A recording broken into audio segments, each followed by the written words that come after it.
अयोध्या के सूर्यवंश का इतिहास महाराजा दशरथ की 3 रानियों के बिना अधूरा है। यहाँ उनकी उत्पत्ति और परिवार की सुंदर गाथा प्रस्तुत है। 1. रानी कौशल्या, मर्यादा और वात्सल्य की प्रतिमूर्ति। रानी कौशल्या महाराजा दशरथ की ज्येष्ठ पत्नी और भगवान श्रीराम की माता थीं।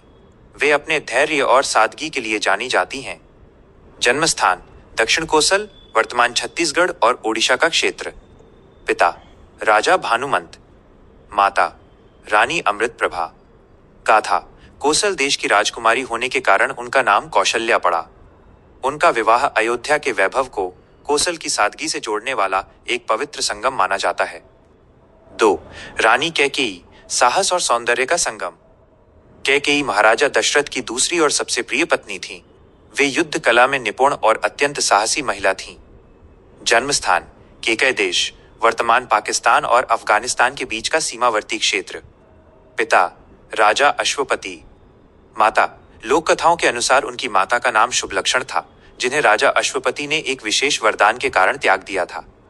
गाथा, कैकेयी अपने पिता के घर में 7 भाइयों के बीच अकेली पली बढ़ी थीं। उनकी शिक्षा एक योद्धा के रूप में हुई थी। यही कारण था कि वे युद्ध भूमि में महाराज दशरथ के रथ का संचालन करने की क्षमता रखती थी। 3. रानी सुमित्रा, त्याग और भक्ति की मूरत। रानी सुमित्रा महाराजा दशरथ की तीसरी पत्नी थीं। वे अत्यंत विदुषी और शांत स्वभाव की थीं, जिन्होंने सदैव परिवार को जोड़कर रखा। जन्मस्थान काशी, वाराणसी या मगध, विद्वानों के अलग अलग मत हैं, परंतु उन्हें अक्सर काशी की राजकुमारी माना जाता है। पिता राजा सुत या कुछ ग्रंथों के अनुसार मगध के राजा। माता रानी विमला।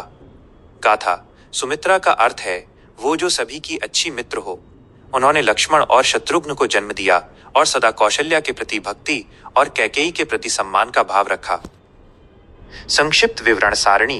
रानी, जन्मस्थान, पिता माता कौशल्या, दक्षिण कोसल, राजा भानुमंत, अमृत प्रभा, कैकेयी, केकय देश, राजा अश्वपति, शुभ लक्षण, सुमित्रा, काशी बाय मगध, राजा सुत, विमला। यह तीनों रानियां अलग अलग परिवेश और संस्कारों से आई थीं, लेकिन अयोध्या के राजभवन में वे एक ही सूत्र में बंधकर रघुवंश की गरिमा का आधार बनी।